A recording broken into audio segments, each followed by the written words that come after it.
This is an introduction into our upcoming webinar where Andrew Knights and Anthony Lorenz of the Lorenz consultancy are going to be discussing the future of offices in central London. So to start, Tony, what is the impact on the use of office space during the pandemic and lockdowns, and what is the subsequent success of working from home? Well, it's been enormous. I mean, we've all been working from home since March last year. People have got used to Zoom calls, running their businesses from home. They're thinking very differently about the future of their offices. People want less commitment to long-term leases.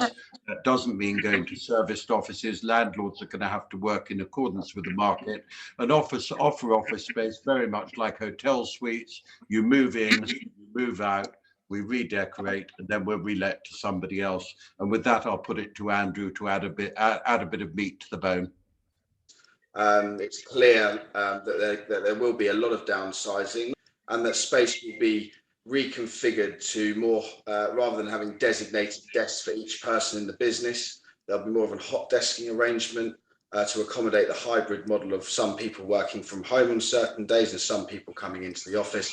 And equally, there'll be an increase in innovative areas such as breakout space and meeting rooms and quiet areas for staff to use when they are in the office. And what are your thoughts on the use of offices in medium to long term? In the short term, there'll be a massive amount of downsizing and there'll be a very, very busy market. We're already talking to clients about getting their space on the market as quickly as possible, so that if rents fall, at least they will have disposed of their premises. Tenants who've got break clauses and lease expiries will go out looking for alternative space and weighing up whether to move or whether to stay, and negotiate with landlords if they're going to stay.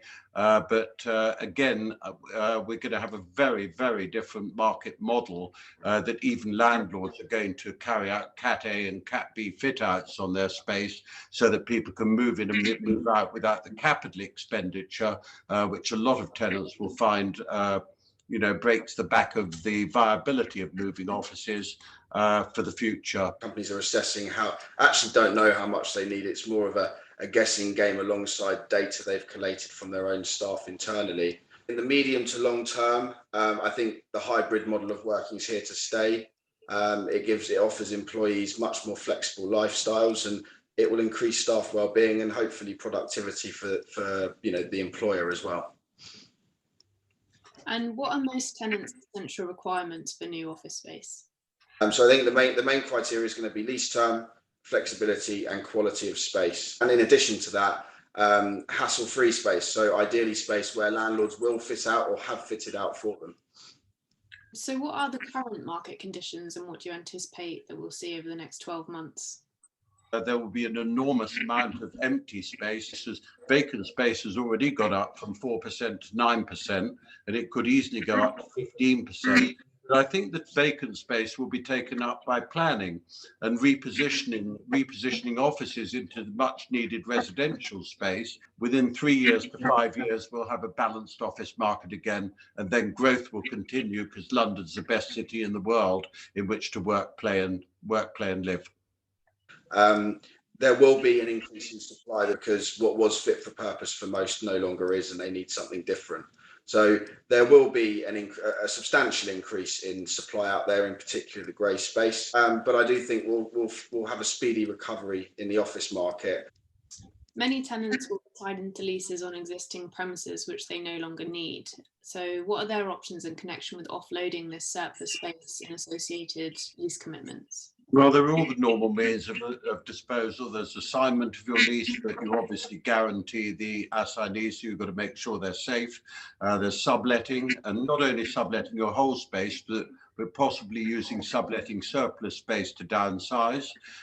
There's surrendering your lease to a landlord and paying a capital sum to him.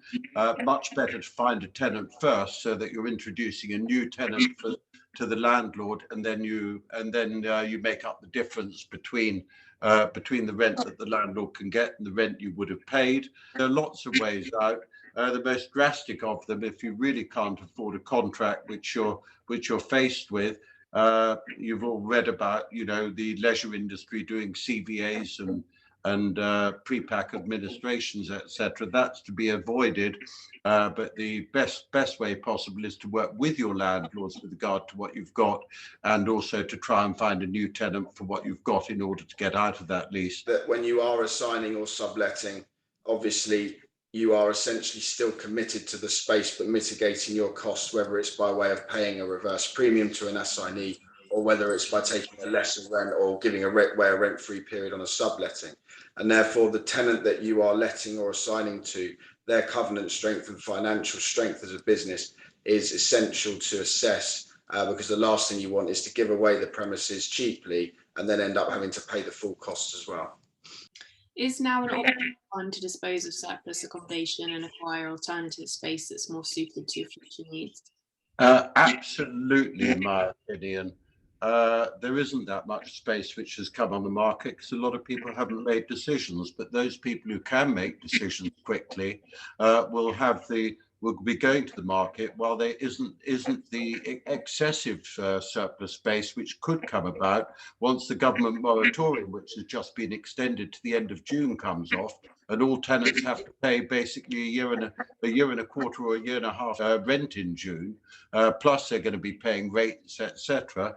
And they're going to want to dispose of their premises. So to get to the front of the queue, if you can make a decision about getting out of a lease liability, now's the time to do it.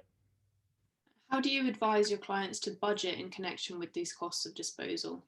Tenants that are looking right now, and probably for the next 12 months at least, will be looking for deals.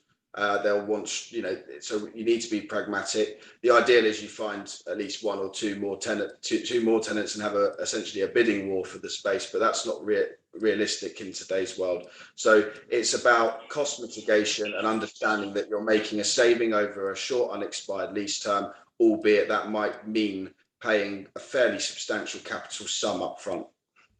And holding on to premises without disposing of them on, let's say, a 3-year lease, all right, every 3 months you've got to get an 8% higher rent from the new tenant in order to break even.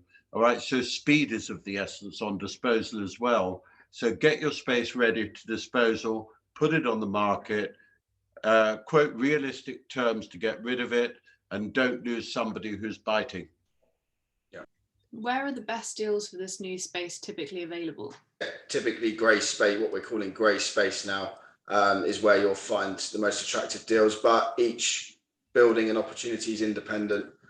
Some assignors or prospective assignors are more desperate than others, and some landlords are more desperate than others. So what we have noticed at the moment is there's substantial rent-free periods available to those tenants that are prepared to commit to 5-year leases or longer, as much as 12 months or 15 months in some cases. So, there's deals out there to be had. How long that will last, who knows?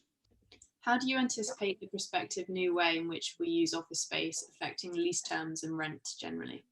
I think we're going to go onto a very flexi model, whereby if a landlord's dealing with a tenant who is prepared to take a 10-year lease, he'd either give them a much more substantial rent-free period, or he might give them a lower rent on the 10-year lease. On the 5-year lease, let's say you charged £100 a square foot on a 10, 110 on a 5, 120 on a 3, 140 on a 2, and 150 on a 1-year lease. If the premises are offered in hotel space style, right, where you can move in and move out and just tosh up the space in the same way as the serviced office companies have been doing for years, the traditional landlords are going to move more towards what serviced office operators have done, and many of the large landlords have got their own serviced office arrangements where they don't go out to the other operators who are very well known in the marketplace. The office market will balance itself out. The London office market has always been short of supply, so it's almost welcome that supply increases slightly. And when we're all back to normal and travel is back and tourism is back, I can't see that. I can see that happening again, and I can see the future of office rents and values recovering very quickly. Lease terms, however, I think, you know, the flexible lease term for most businesses is going to be essential. And investors will get used to it. At the moment, when you value a building, you value the income stream plus the term certain on which the tenant is bound by. But if we go on to much more like the American model, where 5-year leases were the norm, they're all outside the Landlord and Tenant Act. Most tenants renew their leases after the 5-year term if they're happy where we are, and if the rents are adjusted upwards to cover to the voids, then the landlord's still going to get the same income in. And then the banks, who are the valuers and the banks, are going to look at property much the same way as they used to, even though there's more flexibility for tenants.